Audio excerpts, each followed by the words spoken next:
લડત જ્યારે મર્યાદા સભર આવે છે ત્યારે અમને ખબર છે કે અમારે તો સમાજ વચ્ચે જ રહેવાનું છે, એટલે એક અવિશ્વાસ ઊભો ન થાય.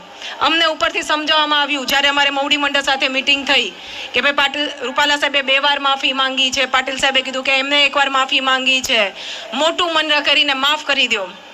હું આપને એટલે કહું છું કારણ કે જે બધી વાતો કરે છે ને એટલું ઇઝી નથી હોતું જ્યારે તમે સામે બેસો છો. અમે કીધું મોટું મન અમે રાખ્યું અખંડિતતા માટે. તમે રજવાડા માંગ્યા, અમારા વડીલોએ મોટું મન રાખીને રજવાડા આપી દીધા. સાલિયાણા પણ અમે મોટું મન રાખીને આપી દીધા. વિશેષ નથી કહેતી, એ વચ્ચેનો બધો જ ઇતિહાસ નથી કહેતી. રાજકીય રીતે અમારું પ્રભુત્વ ભૂસવામાં કોશિશ કરી છતાં પણ અમે મોટું મન રાખીને આપી દીધું.